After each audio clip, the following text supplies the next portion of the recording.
Margarita Stolbizer, recién llegada de los Juegos Olímpicos de Río de Janeiro, fue a ver a su hijo, miembro del seleccionado de básquet. ¿Qué tal, Margarita? Gracias por venir. Hola María, gracias por la invitación. Bueno, ¿qué impacto tendrá finalmente este fallo de la Corte? Políticamente hoy Peña dijo, bueno, nosotros aceptamos los fallos, pero no deja de ser un golpe político para el gobierno, ¿no? Sí, es la resultante de la obcecación y el capricho del gobierno, porque lo cierto no es que la Corte está obligando a que el gobierno haga audiencias públicas, es la ley la que los obliga. Las audiencias públicas no son vinculantes, pero siempre son obligatorias, y el gobierno nunca debió haber obviado hacer esas audiencias públicas. Además hay que entender, porque es una garantía que la Constitución establece justamente para los usuarios y consumidores, y que tiene que ver con el derecho a participación, acceso a la información, es lo que permite además poder interpretar el contexto económico y social donde se va a aplicar la tarifa. Claro. En muchas oportunidades hay ejemplos además que la audiencia sirvió incluso para mejorar la propuesta del gobierno. Por eso nosotros venimos planteando hace tiempo el ajuste, el aumento es ilegal y es brutal. Y es brutal también como consecuencia de la falta de ese paso que la ley establece como obligatorio, ¿no? ¿Qué pasa con Aranguren? Cuando estuvo no interpelado, sino este plenario de comisiones por el que pasó esta semana, hubo bastante insistencia con relación a si no hay un conflicto de interés. ¿Qué pasa con un ministro de Energía que viene de una compañía petrolera de las más importantes que opera en Argentina como es Shell, que tiene gran parte de su patrimonio en acciones de Shell? ¿Ustedes creen que hay conflictos de interés que ameritarían que Aranguren dé un paso al costado? Yo no mezclaría las dos cuestiones con respecto al paso al costado. Sí, no tengo ninguna duda que existe un conflicto de interés. De hecho, yo soy demandante de la nulidad del aumento. Presentamos conjuntamente con Héctor Polino de Consumidores Libres una de las demandas judiciales fundada en dos aspectos. Una era la falta de las audiencias públicas y la otra es la incompatibilidad ética por el conflicto de intereses. No tanto sobre la persona del ministro, sino sobre el interventor, el director del Enargas. Del organismo de control que viene de ocupar... Claro, que es el que se durmió el 9 de diciembre como titular de Metrogas y se despertó el 10 de diciembre como quien tenía que controlar a Metrogas. Tesanos. Claro, ellos intentan hacer el cambio de que el vice firma en unos casos y él firma en otros, pero lo cierto es que el conflicto de intereses existe, hay una normativa ética realmente que se está violentando. El conflicto de interés tiene forma de resolverlo. Yo vengo planteando desde hace tiempo que es necesario las secciones. que exista, tiene que haber un protocolo. Yo le pedí incluso al presidente Macri cuando estuve con él el 12 de diciembre, creo que fue 2 días después de asumir, cuando él dijo que iba a poner su propio patrimonio dentro del mecanismo del fideicomiso ciego, que debían ser sus ministros también lo que lo hicieran, porque este es un gobierno que tiene como característica una cantidad de empresarios devenidos. No son los únicos conflictos de interés los que hay en el Ministerio de Energía. En el Ministerio de Energía son múltiples, muy evidentes. La Oficina Anticorrupción mucho no ha dicho, se está tomando bastante tiempo para pronunciarse sobre pero estos esos temas, ¿no? conflictos existen. Y en este caso, además, eso afecta de nulidad. Eso fue uno de los planteos que nosotros hicimos. Así que yo no tengo duda que hay. Ahora, yo no digo en este momento debe él renunciar. A mí no me gusta eso de andar pidiendo renuncia a los ministros, porque creo que el presidente tiene la libertad y la atribución para designar a la gente que es de su confianza. Lo que tienen que resolver son los conflictos de interés, ¿no?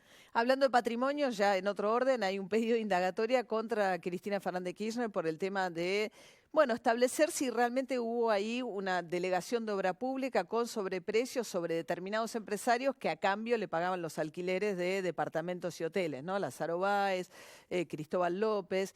¿Esta es la causa más complicada para Cristina Kirchner, la de Ercolini, o la causa es aquella que investiga las propias sociedades de la presidenta?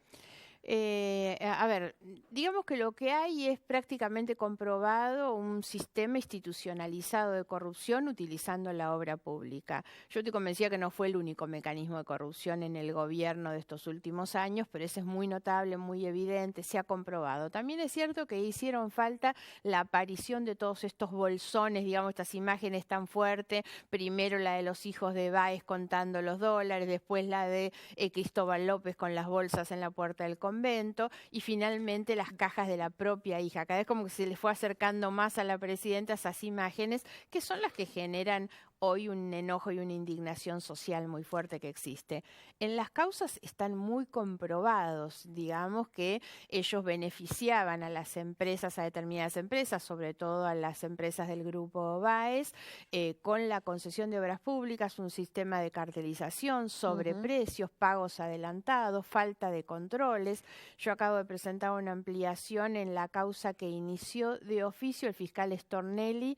Él hace la denuncia, no es él quien tiene a su cargo la investigación, por el informe de auditoría que presentó Vialidad Nacional, en realidad, el que hizo el gobierno sobre vialidad de obras no terminadas. Por ejemplo, en Perugorría, es una localidad de la provincia de Corrientes, nosotros hemos acompañado toda la documentación, inclusive fotografías, hay una transferencia, varias transferencias que totalizan más o menos 20 millones de pesos, Ministerio de Infraestructura, Secretaría de Obras Públicas, subsecretaría, una cantidad de funcionarios viviendas que no se involucrados, construyen. que nunca se hicieron. Vivienda, un balneario, una ciclovía, nunca se hicieron. Ahora, en los expedientes en la Secretaría de Obras Públicas constan obras terminadas en estado de ejecución 100% y 80%. Claro. Y no tienen... Y alguien dijo que estaba ejecutado.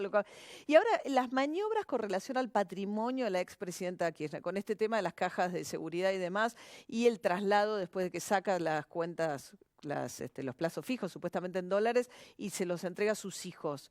Esto... ¿Ustedes sospechan Yo creo que es una maniobra, digamos, tendiente a insolventarse, primero por la simultaneidad de las fechas. Cuando Bonadío dispone el embargo, digamos, y la cita, y ella va a tribunales incluso a notificarse, es cuando ella se enoja mucho conmigo, porque yo había hablado de movimientos sospechosos en las cuentas, que efectivamente existían, porque recordarás que el primer allanamiento se hace en el Banco de Santa Cruz, dicen no está, no hay nada, y lógicamente ese era el movimiento sospechoso, porque ellos tenían ahí 20 plazos fijos que de la noche a la mañana no estaban más. Y sacaron pesos, compraron dólares, pusieron todo en dólares. Exactamente. Digo, en un momento en el pasaron todo a nombre de la hija, que es la que no tiene obligación de presentar las declaraciones al no ser funcionaria pública. ¿Ella ¿no? puede disponer de esa plata, Florencia Kirchner, ahora? No, en este momento no, están indisponibles. Ella acaba de presentar un escrito para solicitar que se levante las medidas cautelares que hay sobre ese dinero.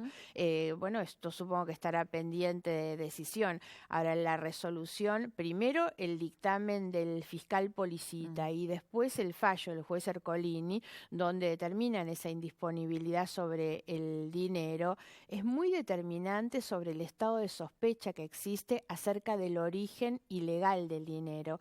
Porque ese es el detalle que hay que porque ella tener permanentemente en cuenta. dice es dinero declarado, están mis declaraciones juradas de bienes. Y eso siempre es lo que hay que establecer la diferencia. Que el dinero esté declarado o en blanco, se dice, no quiere decir que sea legal en su origen.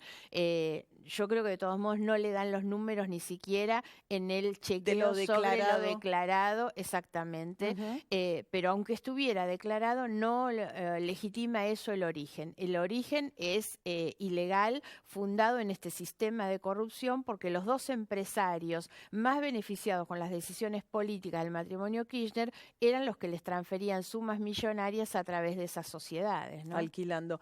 ¿Qué va a pasar con la demanda de Cristina Kirchner? Ustedes se encontraron, pero en cuartos separados. ¿Ella qué demanda? ¿Dinero? ¿Un resarcimiento de dinero? Un resarcimiento económico, porque dice haberse visto afectado por las cosas que yo dije.